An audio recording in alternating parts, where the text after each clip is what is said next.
organic farming final, I'm going to put together this double composting bin. So I hope you enjoy. The 2x4s that I had planned to use for my compost pile got used up for a project that my husband needed to do, and I could run to the store and go get more 2x4s, but I don't feel like it. So I'm going to utilize some of my scrap wood here. Some of it's the right length, some of it's not, some of it's garbage. I also have some stuff here in like kind of our crap wood pile that's been used for like different gardening projects. So I'm going to kind of wean through this, see what we can use. So it may not be the prettiest compost bins in all the land, but I'd much rather use this stuff that's been sitting here than go and purchase expensive lumber. All right, see you in a minute. Okay, so I found a couple 2x4s and some other lumber that's usable. So now I'm just measuring and marking my 36s, which will be the uprights. So I need 2 more. So 26.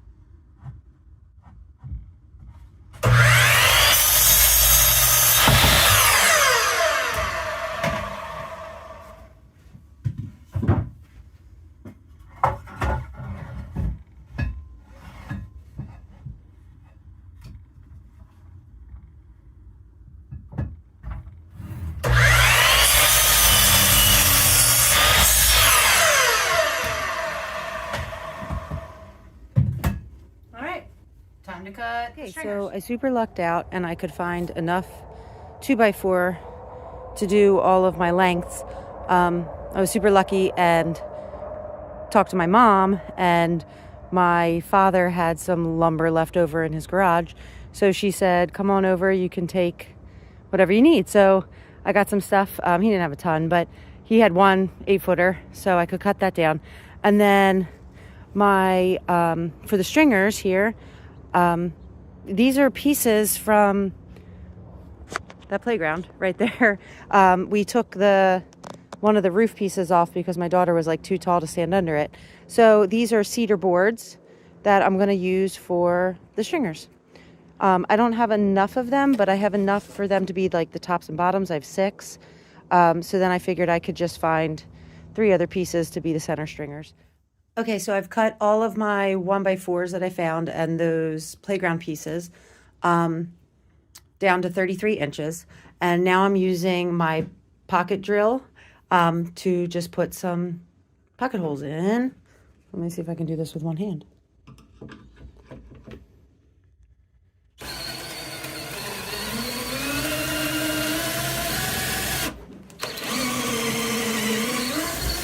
And I did it with one hand.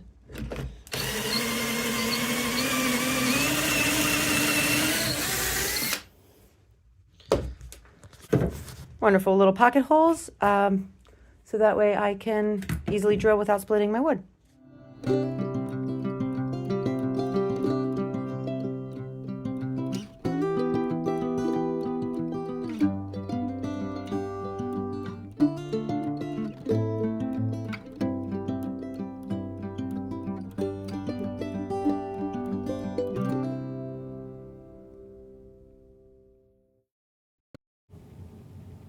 So here I am putting together the last frame.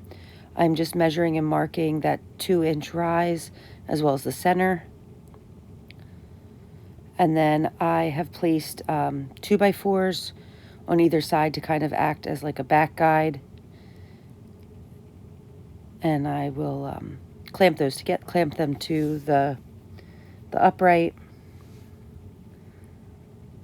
And then I'm using a scrap piece from the cutoff of the cedar shingle as a spacer.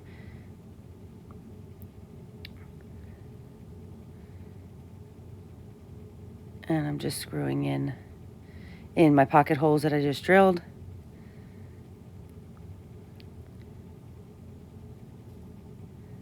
And then I'm lining up the center with that center mark that I made a second ago.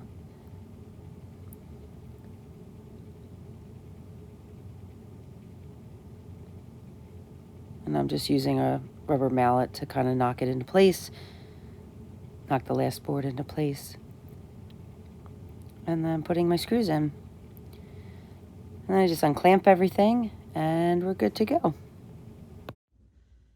All right, so I finished up the 3 sidewalls. So I just have my pocket screws. I left a little bit of a gap, mainly just because I didn't want it to ride on the outer edge and potentially crack with the weather. So I wanted to get it into more of like the meat of the 2x4. So now that these are all together, also I left, so I have my center, and then I also left a 2-inch space. This is mainly because so I don't have to level out my ground. So I didn't want these to have to rest on the ground and be all wobbly. So I'm hoping that 2 inches is enough. I think it is. So yeah, they're all finished up. And now I'm going to add the wire. So I'm ready to put my wire on. I'm just using 1/2-inch grid here. This is the top of my sidewall. So I'm going to put the cut edge with the little prongs up here because I'm planning on putting a strip over that. So I already prepped my wire to be 30 inches, which is the span that I need. And since this wire is only 24 inches wide, I have to do 2. So what I chose to do was to cut, I have 1 full piece at 24 by 30, and then 1 at 12 by 30. So that way I could get 2 pieces out of 1 30-inch section, just to save me a little material, and that didn't take too long. I snipped my wire, or my mesh with just wire snips. I just find it easier than the tin snips. They're easier for me to handle and grip, and don't make my hand cramp. So I'm gonna lay this out. Actually, I'll lay it on this side. And I'll line up my grid. And I did try to kind of bend this so it wouldn't curl on me, although I know it will. And I have 1/4-inch staples in my staple gun. And now I'm just going to add my piece, lining up my grid, kind of. Doesn't have to be perfect. I have to keep reminding myself it's just a compost pile or a compost bin. It's going to get gross. But I also don't want it to be ugly, right?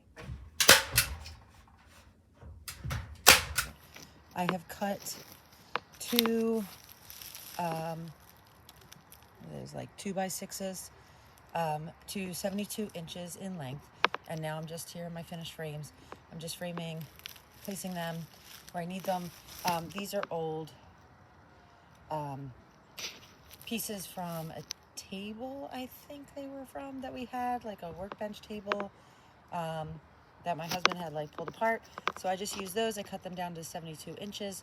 And now I'm just placing my frames that I made. And then I'm going to screw them into that. And then I'm going to add wire to that. And then I'm also going to place a stringer across. But I don't have another 72-inch piece. So I'm going to do that in 2 pieces. So I have put the door together. I only did 1. And I did it off camera because I didn't know if I'd have to troubleshoot some things. So I just did pocket screw boards. These are 34.5, and then these are 23.25. So that way they'll fit on the inside of my walls. And then I did a cross beam here.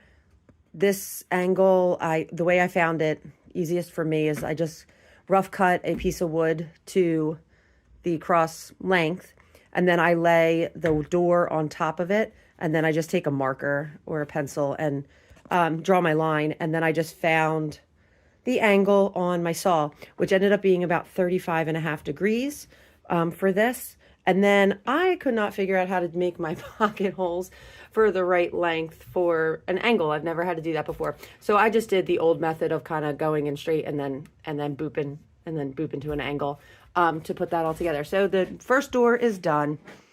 And I have one more to go. I put down the pavers. These are 12 by 12 pavers that I found at the Habitat Restore.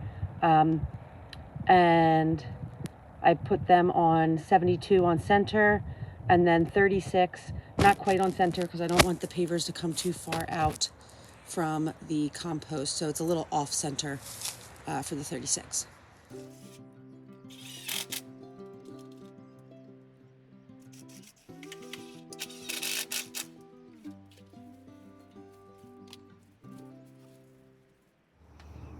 Okay, so I've finished up the composter, the double composter bin. It's okay. It's not the greatest thing I've ever built, but I did use I repurposed a lot of old 2x4s and some just scrap wood we had hanging around the house. I did end up having to go purchase wood just because I was finding more pieces were rotted out than they were good, and it just started taking way too much time going through all the lumber, and it became a headache. So I did run out and grab a couple 2x4s to finish it up.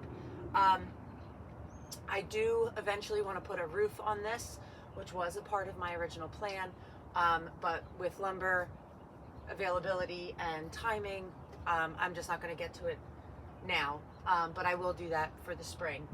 I did end up having to put a stringer along the bottom, which I originally didn't want to do, but I just found the front was a little too wobbly. And even the tops kind of comes in a little bit more than I would like it to. It is on its pavers, it's sitting up a little bit, so I may get critters going in, but hopefully I won't get big critters kind of doing that. I'm not sure, we'll have to see how that goes. But it does, back there, and then it is in the back corner of our property. You can see my neighbor's house. It's in the back corner of our property. I do still need to take care of that wood pile, and I'll just slowly do that as I can. But it was a really great project. I'm glad I picked it. It's something that I've wanted to do for a really long time, and just haven't kind of made the effort to do so. So I was really grateful for this class for kind of pushing me to get some things done. Yeah, overall I'm pretty happy with it. I think it'll work great, and we'll have a better composting system. So, thank you.